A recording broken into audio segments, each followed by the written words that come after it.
கூட்டணி விட்டு போகிறதுக்கு கூட ரெடி ஆகிடும். தாவேக்கா சைடு போய் சேர்றது ஈஸி, அவங்களுக்கு ஒன்றும் பெரிய பிரச்சனை கிடையாது. விஜய்கிட்ட போனாங்கன்னா அவர் ஒரு 15 சீட்டுக்கு 10 சீட்டோ ஏதோ கொடுக்கறதுக்கு ரெடியாக இருக்கார். அதனால் வந்து இவங்களுக்கு வந்து ஒரு பயம் வந்துடுச்சு. யாருக்கு? அதிமுகவுக்கு பயம் வந்துடுச்சு. கூப்பிட்டு பேசியிருக்காங்க. ஒரு சமாதான பேச்சுவார்த்தை தான் போயிருக்கு. அந்த சமாதான பேச்சுவார்த்தை முடிவில் கொடுக்குறது அப்படின்னு முடிவெடுத்திருந்தாங்கன்னா கூட்டணியில் வந்து தேமுதிக இருக்கணும்னு அவங்க விரும்புகிறாங்க அப்படின்றது. அது பாஜகவுடைய ப்ரெஷரும் ஒரு காரணமாக இருக்கலாம். அதுக்கு பாஜகவும் ப்ரெஷர் பண்ணியிருப்பாங்க.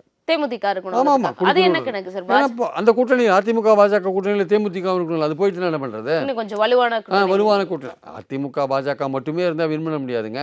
அதிமுக பாஜக பாமக தேமுதிக புதிய தமிழகம் நாம் தமிழ் ஜான் பாண்டியன் அவங்களாம் இருந்தால் தான் வின் பண்ண. ஓபிஎஸ் தினகரன் இதெல்லாம் இருந்தால் தான் கட்சி வின் பண்ண முடியும்.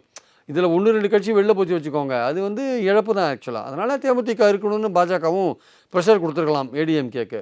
ஸோ அதனால் 3 விதமான விஷயங்கள் எதிர்பார்க்கணும். ஒன்று வந்து அடுத்த ஏப்ரலில் உங்களுக்கு தரோம் அப்படின்ற மாதிரியான ஒரு விஷயத்த சொல்லியிருக்கலாம். இல்லை உங்களுக்கு அசம்பிளியில் நீங்கள் கேட்குறத விட அதிகமான கொஞ்சம் சீட் தரோம், அது கொஞ்சம் அட்ஜஸ்ட் பண்ணிக்கோங்க, இந்த வாட்டி நாங்கள் கட்சிக்காரங்களுக்கு கொடுக்கலான்னு இருக்கோம் அப்படின்னு ஒரு முடிவு எடுத்துருக்கலாம். இல்லை இந்த கூட்டணியில் விட்டு தேமுதிக போயிட போகிறது இது மாதிரிலாம் சொன்னால் கூட போயிடுவாங்க அப்படின்னா சரி வேறு வழி இல்லை கொடுக்குறதுன்னு ஒரு முடிவு எடுத்து கொடுக்கறதுன்னு ஒரு முடிவை அவங்க எடுத்துருக்கலாம்.